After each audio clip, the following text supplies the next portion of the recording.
Welcome back to chef Deena's kitchen. இன்னைக்கு நம்ம கிச்சனில் பார்க்க போகிறது பீன்ஸ் பொரியல்.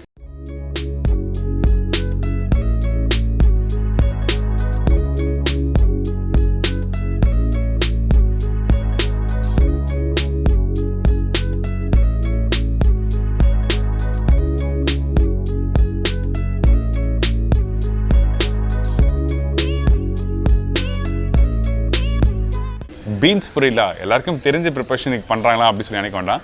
இந்த பீன்ஸ் பொரியல் நான் சொன்ன மெத்தடில் ட்ரை பண்ணி பாருங்கள், அந்தளவுக்கு அருமையாக இருக்கும். இந்த பீன்ஸ் நான் பொடிசாக கட் பண்ணாமல் கொஞ்சம் பேட்டன் சைஸில் கட் பண்ணியிருக்கேன். இது அப்படியே தண்ணியில் கொதிக்கிற தண்ணியில் போட்டு பிளான்ச் பண்ணி எடுத்துகிட்டு அதுக்கப்புறம் ப்ரிப்பரேஷன் பண்ணியிருக்கேன். கொதிக்கிற தண்ணியில் போட்டால் உங்களுக்கு அந்த சத்துலாம் போயிடுமே, அதுக்கப்புறம் எப்படி டேஸ்ட் வரும்னு சொல்லி நினைக்காதீங்க. பிளான்ச் பண்ணியிருக்கேன். பாயிலிங் வேறு, பிளான்ச் பண்ணுறது வேறு. ஸோ ஜஸ்ட் கொதிக்கிற தண்ணியில் அப்படி போட்டு எடுத்திங்கன்னா உங்களுக்கு கலர் நல்லா கொடுக்கும். இதுக்கப்புறம் எப்படி பண்ணுற சொல்லி ஸ்டெப் பை ஸ்டெப்பாக உங்களுக்கு சொல்லி கொடுத்துருக்கேன். ட்ரை பண்ணி பாருங்கள்.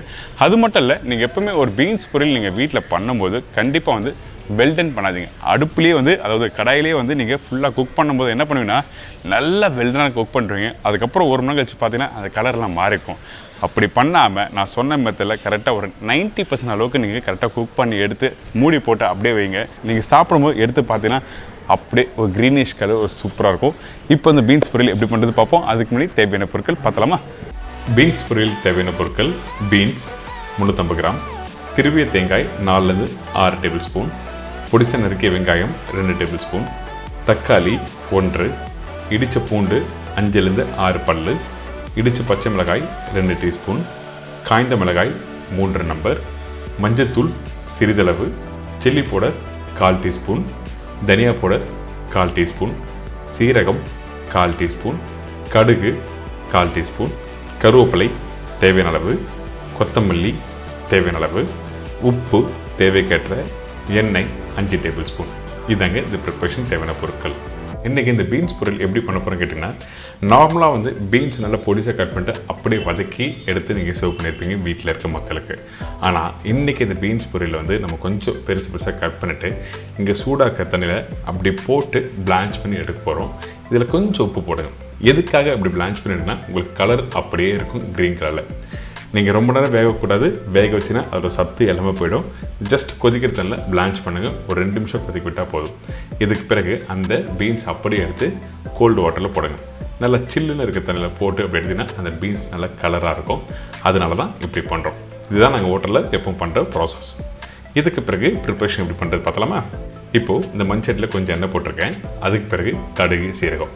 கடுகு நல்லா பொரிட்டோம். அதுக்கப்புறம் சீரகம் போடுங்க. நிறைய பேர் ரெண்டுமே ஒன்றா போட்டுருவாங்க. ஆக்சுவலாக தனித்தனி தான் போடணும்.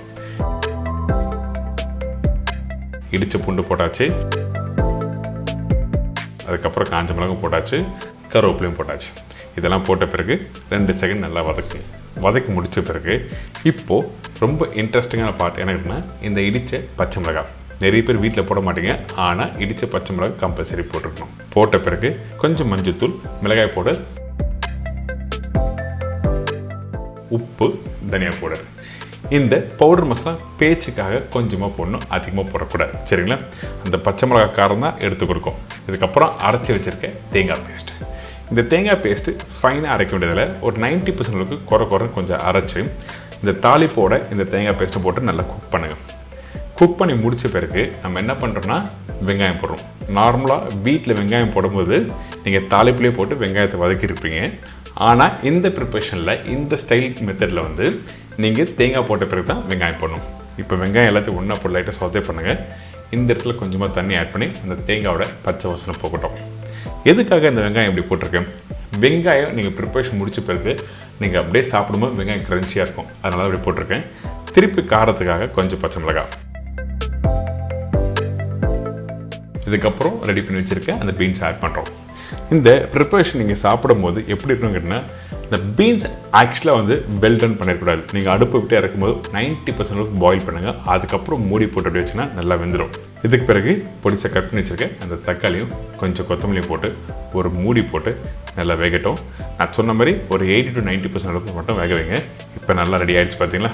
இந்த பீன்ஸ் பொரியலை இந்த மெத்தடில் ட்ரை பண்ணி பார்த்தீங்கன்னா அருமையாக இருக்கும். நிறைய பேர் பீன்ஸ் பொரியலை வந்து பண்ணுறேன்னு சொல்லிவிட்டு என்ன பண்ணுவாங்க, ரொம்ப அதுக்குவாங்க, எண்ணெயாகிடும். அதுக்கப்புறம் அந்த ஜூஸ்னஸ் இருக்காது, ட்ரையாக வெஜிடபிள்ஸ் சாப்பிட்டா நல்லா இருக்காது.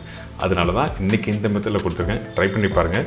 ஃபைனலாக கொஞ்சம் தேங்காய் போட்டு நல்லா மிக்ஸ் பண்ணி எடுத்து சர்வ் பண்ணால் ஆஹா, அந்த அளவுக்கு ஒரு அருமையான பீன்ஸ் பொரியல் ரெடி.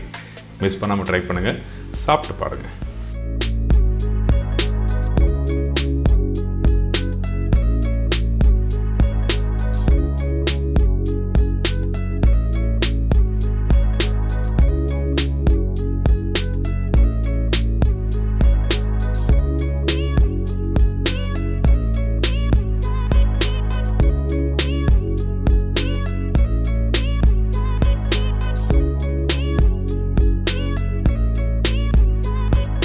என்னங்க, இந்த பீன்ஸ் பொரியல் எப்படி பண்ணுறது எல்லாம் பார்த்துருப்பீங்க.